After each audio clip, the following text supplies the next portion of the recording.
Okay, let's talk about that feeling. You know the one. Mhm. When a breakup just knocks you sideways. Yeah. Especially like your first love, maybe.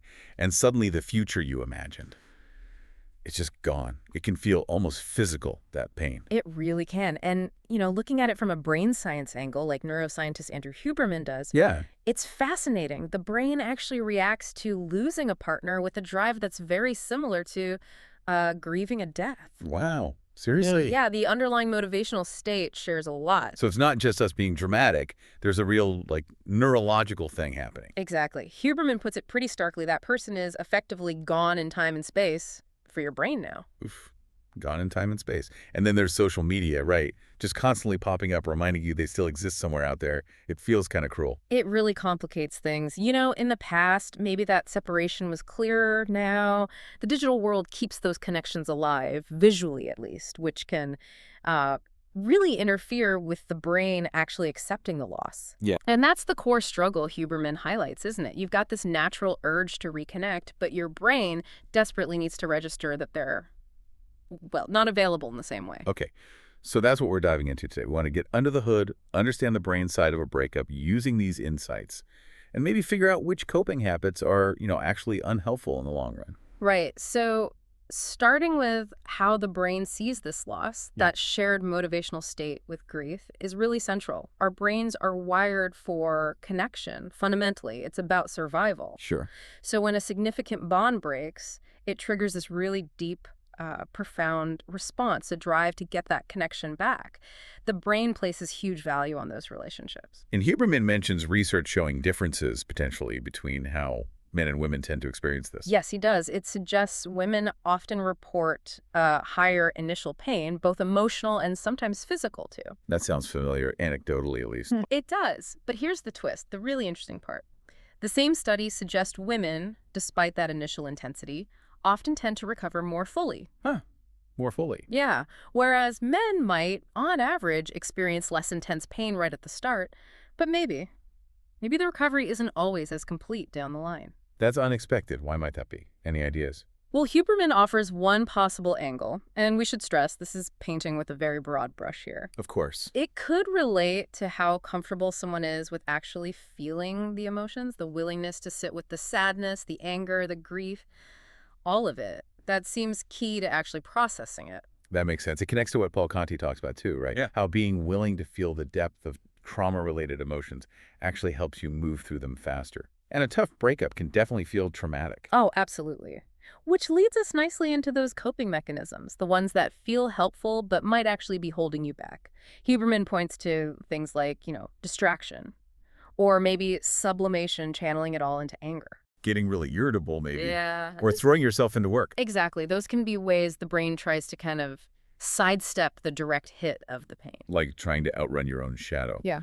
What about the more obvious stuff, like drinking too much or jumping straight into dating lots of new people? Right. Huberman frames these as ways we try to avoid the necessary job of rewiring the brain's space-time closeness map. Okay, what's that map?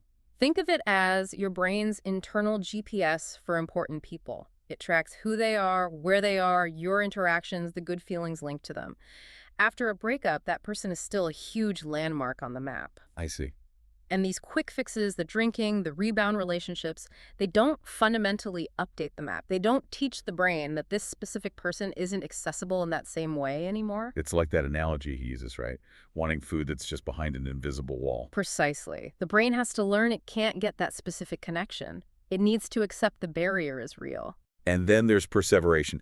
That one hit home for me. Just getting stuck, replaying things, analyzing every detail, talking about it constantly. Yes. That mental loop, Huberman even has this quite stark image of animals just bashing themselves against a barrier trying to get something they want. Ouch. Yeah, that endless analysis, while a little reflection is okay, can easily become just another way to stay focused on the loss, Yep. Fixated instead of shifting attention. Okay, so what about packing down feelings? Huberman talks about that too.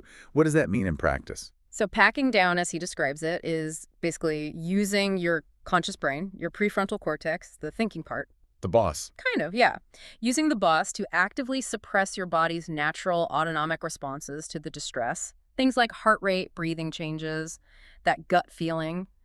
The physical side of emotion. So trying to look calm on the outside, even if you're a mess inside. Exactly that. It's like saying, I will not feel this. Is that different from, say, deciding not to burst into tears during an important meeting versus just never letting yourself feel sad at all, even alone? That's the crucial distinction. Huberman points out something interesting. High autonomic arousal happens with intense joy and deep sadness. Your body gets activated. Right. The difference is the valence, positive or negative feeling. Packing down tries to shut off the negative feeling, but that underlying physical activation might still be churning away unresolved. Got it. Which brings us to that idea of the illusion of progress through sublimation. I've definitely done that, used anger or sadness after a setback to just like work like crazy. And it feels good. You get stuff done. People might praise you. It feels like you're channeling it productively. Right, you get that external validation, and it creates this powerful illusion that you're actually dealing with the breakup, processing the loss. But, and this is Huberman's key point, you're not actually rewriting that space-time closeness map. You're just redirecting the energy. Exactly. The fundamental attachment wiring isn't being addressed. So doing that long term, constantly pushing feelings into work or anger, that's not great. Probably not. Huberman suggests it can catch up with you. Years later, maybe you feel burnt out or other emotional issues pop up because that initial loss was never fully felt and integrated. It's still kind of stuck in the system. Okay, so if distraction, sublimation, and packing down aren't the answer, what is? Huberman talks about leaning into difficult emotions. That sounds, well, frankly, awful. It does sound daunting, doesn't it? But the idea isn't to wallow destructively. It's about confronting those feared feelings in a way that's manageable, a way that doesn't hurt you or anyone else. Wow. Well, the Steve Jobs example he sometimes mentions is interesting, though complex. Reports of intense emotional displays, but also a belief in catharsis. It's about finding ways to experience the emotion, not just run from it constantly. Like opening a pressure valve, maybe. Allowing some of it out in a controlled way. That's a great way to put it. Letting yourself feel it, maybe through talking, journaling, therapy, even just allowing yourself to cry when you need to. It can release that internal pressure that builds when we just try to clamp everything down. So the real takeaway here seems to be, truly getting through a breakup isn't about finding the cleverest distraction or pretending you're fine. No. It's more about finding the courage to actually face and feel the difficult stuff that comes with it. That seems to be the core message. Acknowledge it, experience it, process it. Which brings us back to that finding about women potentially feeling more pain initially but recovering more fully. Maybe, just maybe, that greater initial willingness to engage with the raw pain is part of what leads to more complete healing later on. That's a really interesting connection to make. It definitely makes you think. Yeah, it does. And it leaves you wondering, are there other parts of life where you might be, without realizing it, packing down tough emotions? What could the long-term effect of that be? Definitely something to reflect on. How do you personally tend to handle loss or those really uncomfortable feelings? It's worth considering.